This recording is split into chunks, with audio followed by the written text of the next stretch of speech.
बनारस के लिए दूसरी वंदे भारत एक्सप्रेस ट्रेन के अंदर मौजूद हैं। इस समय इनागरल रन है और उस यात्रा में हमारे साथ दीपक जी भी मौजूद हैं। दीपक झा जी हैं जो कि एक सीनियर जर्नलिस्ट हैं, लंबे समय से रेलवे को कवर करते आए हैं। आइए सीधा उन्हीं से बात करते हैं।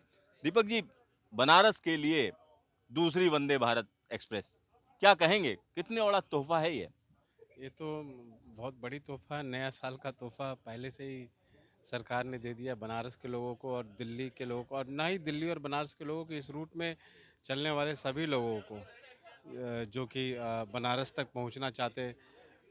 बाबा विश्वनाथ का दर्शन है और बहुत सारे वहाँ पे अब आज ही प्रधानमंत्री जी ने वहाँ पे विश्व का सबसे बड़ा मेडिटेशन सेंटर भी इनॉग्रेट किया है। वो भी बहुत इम्पोर्टेंट चीज़ है। उसके लिए भी फुटफॉल बढ़ेगा क्योंकि बुद्धिस्ट सर्किट का अंदर की बात भी आज उन्होंने जिक्र किया है। तो कहीं न कहीं बाबा विश्वनाथ की जब हम बात करते हैं, तो जो भी बनारस आता है, बनारस को एक ऐसा शहर दुनिया का माना जाता है जो एक पुराना शहर है। दुनिया के सबसे पुराने शहरों में से एक है, जहाँ पर सिविलाइजेशन का जो कंटिन्यूएशन है लगातार रहा है। और जब भी बनारस की बात आती है तो बाबा विश्वनाथ की बात आती है। विश्वनाथ कॉरिडोर जिस तरीके से बनाया गया, उसके बाद जो फुटफॉल बढ़ा है, तो कहीं न कहीं बनारस में लोगों का इंटरेस्ट बढ़ा है। जब से कॉरिडोर ओपन किया गया है, तब से जो मोटा-मोटा अनुमान है, तकरीबन 12 करोड़ टूरिस्ट यहाँ पर पहुँच चुके हैं। एक बड़ी संख्या होती है, तो बनारस के लिए हर तरीके से हम कह सकते हैं एक बड़ा तोहफ़ा है। दीपक जी, अगर हम रेलवे की बात करें, तो रेलवे के लिए वंदे भारत एक्सप्रेस क्या वरदान साबित हो रही है? हाँ, क्योंकि हर 10 दिन, हर 15 दिन पे हम एक नया वंदे भारत चलेगी, ये सुनने को मिल रहा है। और कोई इस तरह के नए गाड़ी पे कोई फोकस सरकार नहीं दे रही, क्योंकि यही एक फ्यूचर लग रहा है। तो हर जगह से वंदे भारत, क्योंकि मैंने पहले भी जिक्र किया कि अब स्लीपर कोच का भी अब वंदे भारत अब चलने को तैयार है। और सबसे बड़ी बात है, मुझे अभी कुछ वक्त ये पता चला कि कटरा के लिए भी अब दूसरी वंदे भारत चलाई जाएगी। अयोध्या है सामने, अमृतसर है सामने।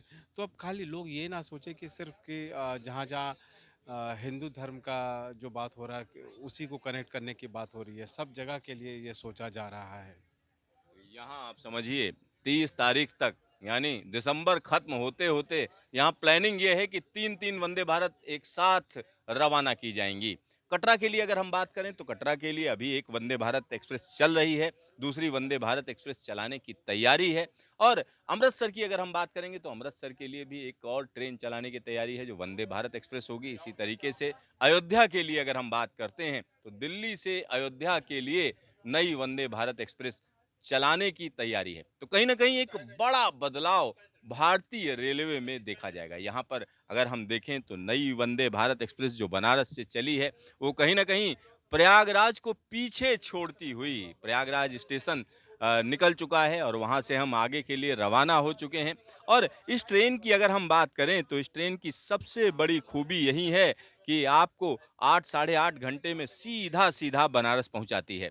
और यहाँ पर अब एक और बड़ी चीज़ हो गई है, क्योंकि सुबह 6 बजे दोनों तरफ से चलेगी, यानी नई दिल्ली से नई वंदे भारत एक्सप्रेस चल रही है। इसी तरीके से हम कह सकते हैं कि बनारस से हम कहें तो नई वंदे भारत एक्सप्रेस, यानी 2 ट्रेनें एक साथ दोनों डायरेक्शन में रवाना होंगी 3 बजे तक। वापसी में हम कह सकते हैं नई दिल्ली से वंदे भारत चलेगी जो बनारस के लिए होगी, और बनारस से जो चलेगी वो नई दिल्ली के लिए होगी। तो जो लोग बाबा विश्वनाथ के दर्शन की प्लानिंग कर रहे हैं, उनके लिए एक बेहतरीन चीज़ कही जा सकती है। 3 बजे आप चलिए, रात में आप जो है बनारस पहुँचे और सुबह-सुबह जो है बाबा के दर्शन करिए और शाम को फिर जो है 3 बजे आप बैठ लीजिए। तो कहीं न कहीं जब समय की बात करते हैं, तो लोगों के पास पैसा तो है, समय नहीं है, और बाबा के दरबार में भी आना चाहते हैं, बाबा विश्वनाथ के दर्शन भी करना चाहते हैं। तो इसके लिए रेलवे ने वाक़ई एक ऐसा काम किया है जिसको तोहफ़े से कम कतई नहीं कहा जा सकता है। कैमरामैन शकील अहमद के साथ सिद्धार्थ, न्यूज़ स्टेशन, नई वंदे भारत एक्सप्रेस ट्रेन।